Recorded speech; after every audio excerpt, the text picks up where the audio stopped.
Een internationale dreiging hangt over de wereld. In de geschiedschrijving van de Eerste Wereldoorlog gaat bijna alle aandacht uit naar de strijd aan de fronten. Veel minder kwamen er andere aspecten aan de orde, zoals bijvoorbeeld de gang van zaken in het Nederlands-Belgische grensgebied. In 2002 hoorde ik voor het eerst van het bestaan van de draad. Tijdens de Eerste Wereldoorlog had de Duitse bezetter grote problemen met wegvluchtende Belgen en een grootse smokkel in de grensstreek. Ze besloot tot een drastische maatregel en plaatsten een elektrisch geladen draad langs de Belgisch-Nederlandse grens. Ik raakte geïntegreerd door die draad. Wat moeten de effecten geweest zijn voor de bewoners van de grensstreek in die tijd?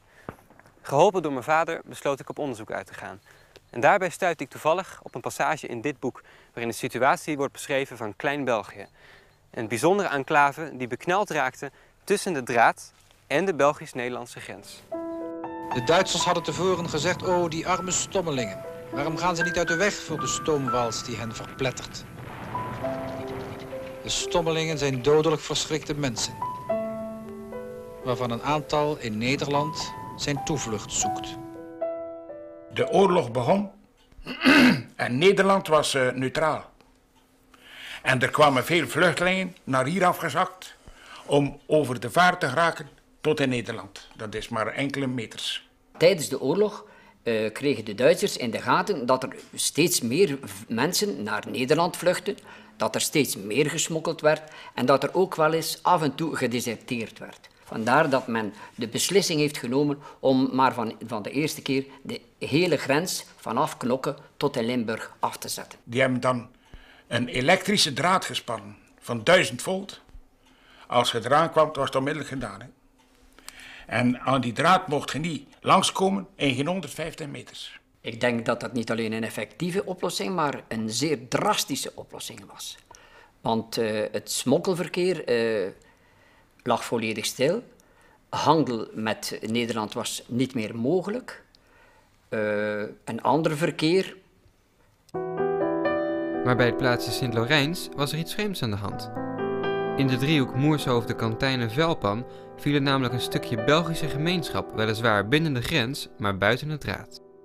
Klein-België vormt in die zin het probleem dat de inwoners gevangen zaten eigenlijk tussen het Leopoldkanaal, dat ze niet over konden, omdat ook al de bruggen bijvoorbeeld en Strobruggen waren gedynamiteerd en ze zaten tussen de elektrische draad. Ze konden dus geen kant meer uit. Dus hier stond het hek. Ja. Over Hans de lengte. Er stonden altijd 2 schildwachten bij. Niemand mocht langs het hek gaan, tenzij hij een toelating had van de ortscommandant. En daar moet je voor betalen. Er was hier in Moershoofden een bizarre situatie ontstaan. De draad liep hier namelijk midden over de weg en scheidde daardoor de mensen links van mij en rechts van mij. Het dagelijks leven was totaal ontwricht. Tijdens onze zoektocht ontmoetten we Clément de Berg. Als 7 jaar oude jongen woonde hij in het gebied. We zijn op zoek. Ja. We zijn op zoek naar Clément de Berg. Ah ja, die zit daar in de caravan. Ik zag hem zitten. Ja, dat ja. Zo moet je naartoe. Ja. U heeft de draad gezien, hè? Ja, wat doen we? Ja, hij liep hierachter. Achter het kanaal, hè. Hoe je op tof komt hier aan die poon, hè. Kom wat bouwen. De schuur staat op Tolland.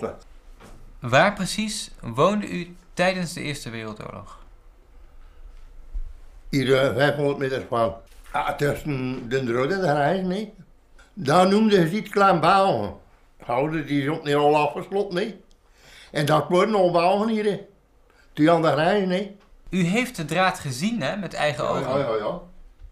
En onderzien aangenomen en half bierst onder als je een kat of dit is gelijk wat onderliep, worden ze er aan, nee. Want die rut was redelijk hoog, maar ze zitten van een meter en half naar 2 meter hoog. En de middenste rij was geladen met elektriciteit 1000 volt. Pas ik dan zullen maar 20 centimeter verschil worden die drugs. Als er wat aankomt, worden ze er aan. 7 vetrum tot erop. De minste aanraking was de dood, met brandwonden. Die dat er toch in Nederland komt natuurlijk, hè. Daar hebben we nog verhalen van gehoord van mensen die er blijven aanhangen zijn, hè? Mensen die dood waren. Hè? Maar, eigenaardig genoeg, ze mocht nooit zelf gaan kijken. Hè. De Duitsers lieten weten, het ligt daarin. Maar ze haalden hem zelf weg. En hij werd in het dodenhuisje van het klooster gelegd. En daar mocht dokter Heerses, hier van Sint-Laurijns, dat lijk gaan schouwen. Heeft u trouwens ook gezien dat de Duitsers patrouilles hadden erlangs? Zo'n veel achter gewoon. Maar er zijn er ook doodgeschoten voordat ze aan de draad waren. Door schildwachten. Maar hij mocht in geen 150 meter langs de draad komen. Amerika steunde de bevolking van België. En ook in Moershoofden was er een winkel die Amerikaanse producten verkocht. En ze stuurden graan, bloem, bonen en spek. Die winkel is er altijd geweest. Dat was een winkel van Edward de Taaie. Die had een winkel. Maar goederen kochten gekocht worden om kleren van te maken. Maar Prosper de Taille, heel hoogkant. Dat was ook een kleermaker, hè? Prosper de Taille. En dat was de vader van Blondiel zijn vrouwen. Mijn grootvader Woonde daar. met zijn gezin. Hè. Ja. Er was wel wat meer bedrijvigheid in Klein-België. Er was ook een brouwer, die heeft er heel lang gezeten. Ja. Hij is hier hier. Die woonde hier van Vuren op Baalster komt. Arthur Gijssel. Ja. Maar waar ging de rest van zijn handelen? Dat weet ik niet. Naar Nederland waarschijnlijk. Ja, hè. En ook de Duitsers moesten voorzien van drank. Hè.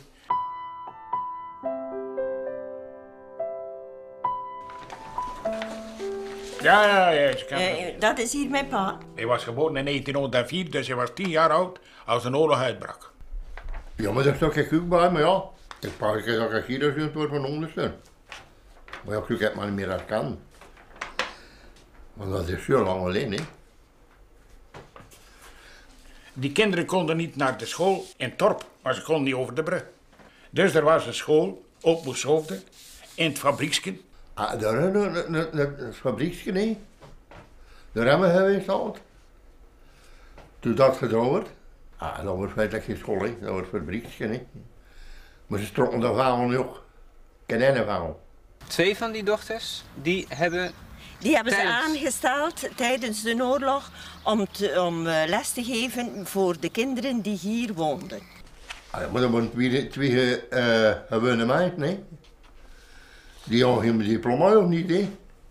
Zo kwamen Nathalie en Gerarda de Taille op 17 en 15-jarige leeftijd al voor de klas te staan. Vele praatjes kijken. Vele praatjes kijken. Dat leerde we door. Maar anders weet ik niet aan willen dat we geleerd hebben.